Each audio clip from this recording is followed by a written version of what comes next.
আপনার পরিবারে জার কেকের ফ্যান কে কে আছে বলুন তো? আশা করি ছোট বড় সবাই জার কেক অনেক বেশি পছন্দ করে। কেক পছন্দের মধ্যে আর ভ্যানিলা ফ্লেভার এই দুটি কিন্তু সবচেয়ে বেশি পপুলার। আমরা যারা চিন্তা করি যে চকলেটও খেতে পারতাম যদি, আর ভ্যানিলাও যদি পাশাপাশি খেতে পারতাম, তাদের জন্য আজকের জার কেক। একটা জার কেকের মধ্যে যদি চকলেট এবং ভ্যানিলা দুই ফ্লেভারই পেয়ে যান, সেক্ষেত্রে কিন্তু আপনার এক্সাইটমেন্টটা অনেক বেশি বেড়ে যায়। আর ভালো মানের একটি হুইপ ক্রিম যদি ইউজ করতে পারেন তাহলে কিন্তু অনেক বেশি মজা হবে।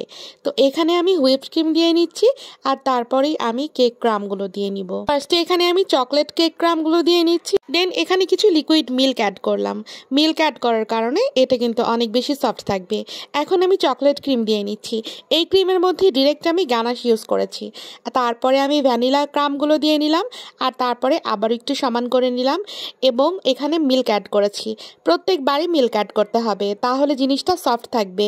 তারপরে আবারও ক্রিম দিয়ে নিলাম, আবারও আমি চকলেট ক্রামগুলো অ্যাড করে নিচ্ছি, তারপরে মিল্ক দিয়ে আবারও সমান করে নিচ্ছি। প্রত্যেকবার সেম ওয়াইজই করতে হবে। তারপরে এখানে আমি আবারও চকলেট ক্রিম দিয়ে নিলাম, আবারও আমি ভ্যানিলা কেকের ক্রামগুলো আবারও দিয়ে দিলাম, দিয়ে আমি এখানে আবারও সমান করে দিলাম, আবারও মিল্ক অ্যাড করে দিলাম। তো এভাবে যদি একটা জার কেক আপনি কমপ্লিট করতে পারেন তাহলে কিন্তু অনেক বেশি টেস্ট আপনি প্রপারলি পাবেন। এবং দেখতে পাচ্ছেন উপরে কিছুটা আমি চকলেট গানাশ দিয়ে দিয়েছি, তার কারণে স্বাদ কিন্তু দ্বিগুণ বেড়ে যাবে। ফ্রিজে রেখে 2 দিন টাটকা এবং ভালো রেখে সংরক্ষণ করা যায়। সবাই ভালো থাকবেন। আল্লাহ হাফিজ। আসসালামু আলাইকুম।